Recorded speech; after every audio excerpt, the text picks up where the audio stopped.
किया, उसके लिए मैं पहले क्षमा चाहता हूँ। बात यह है कि जब हम हिंदी की बात करते हैं तो हम अपने जो भारतीयता का दोगलापन है उसको कहीं ना कहीं परिलक्षित करते हैं। हिंदी के लिए हम जितनी नारेबाजी करते हैं वो सारी की सारी राजनीति में, और राजनीति से ऊपर उठ के यदि किसी में समाहित हो जाती है तो हमारी मानसिकता है। और जैसी मानसिकता पूरे देश की हो चुकी है हिंदी के लिए, वो आप समझ सकते हैं। हिंदी के लिए राजनीति है, और राजनीति असंसदीय भाषा में परिवर्तित हो गई है, जो आप लोकसभा में और विधानसभाओं में हिंदी की हालत देखते हैं। जिस गाड़ी गलौज में, जिस धौंस की धमकी भरी हिंदी को हम आज देखते हैं। अभी बोलिया जी कह रहे थे कि घर पे मैंने तीनों बच्चों को, अब इन्होंने थोड़ा सा झूठ बोल दिया, मेरे से उम्र में खड़े हैं। अब इनको कहना था मैंने डर के मारे बोला नहीं, पर मैंने हिंदी में काम करवाया होगा। तो ये तो थोड़ा सा रखना पड़ेगा। अभी इनकी मैं शकुंतला बहन जी की सुन रहा था कि इतनी खूबसूरत शब्दों में हिंदी का जो महिमा मंडन था ये अलग से है। और अभी मैं यहाँ पर दुर्गा भंडारी जी बैठे कहाँ चले। अब इन्होंने जो बच्चों की पीड़ा बताई है, बच्चों की चिंता बताई है, ये सबसे बड़ा काम है कि बच्चों के लिए जब हम हिंदी की बात करते हैं तो उनकी अपनी हिंदी जो लोकल डायलेक्ट में मिली हुई आंचलिक भाषा में समाहित है, यदि उसमें आप बात करेंगे तो वो बात आगे तक बढ़ सकती है।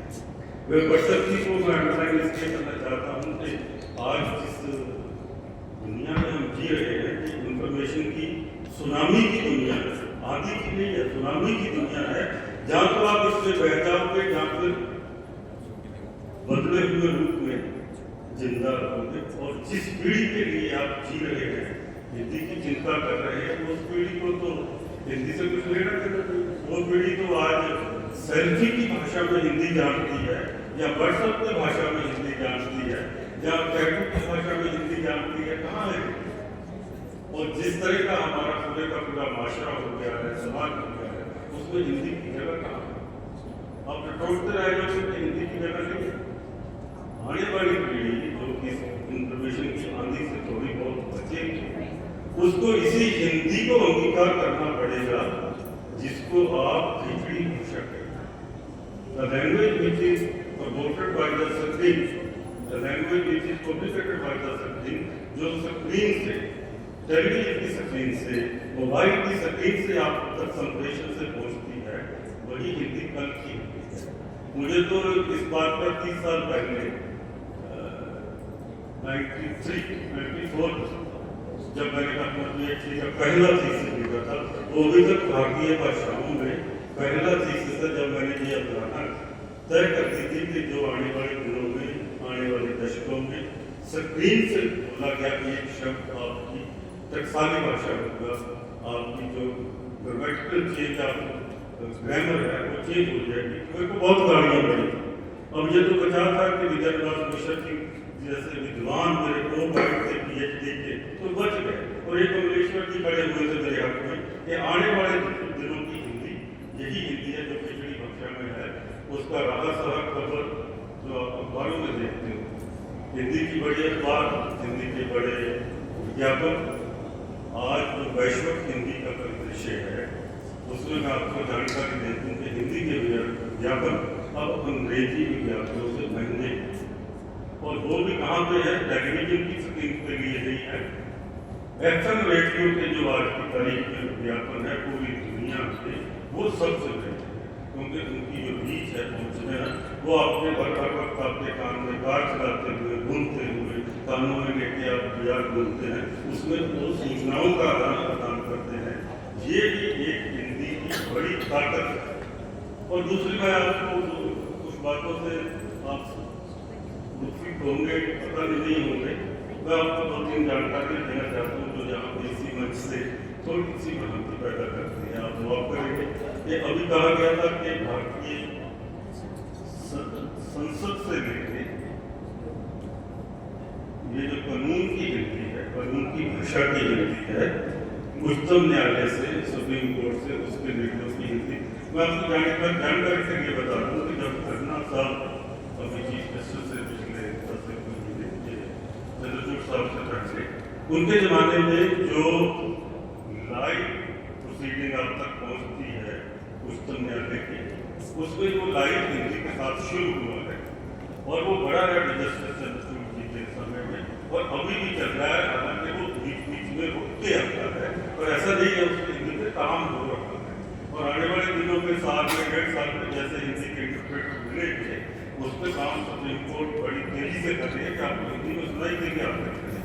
पर अभी भी गूगल से ट्रांसलेट में 24 घंटे में आपके पास हिंदी का अनुवाद पहुँच जाता है। नालायकी इस बात की है कि जो पहुँचाने वाली मशीनरी है, एग्जीक्यूशन है, वो उस लेवल की नहीं है कि जिसको सरकारी अफसर पहुँचा सके। यहाँ पे गलती है, भारत सरकार का प्रयास है। और दूसरा तो मैं तो आप हिंदी को रैलिश क्यों नहीं करते? हिंदी को आप मन की भाषा है आपकी, तो इसमें जीना सीखो। जीते तो है नहीं। आज दुनिया में कहते हैं कि अभी कुछ लोग पहले ये कहते कि हिंदी तीसरी बड़ी भाषा है। कहाँ तीसरी बड़ी भाषा है? अपने घरों में देखो, तीसरा व्यक्ति हिंदी नहीं बोलता।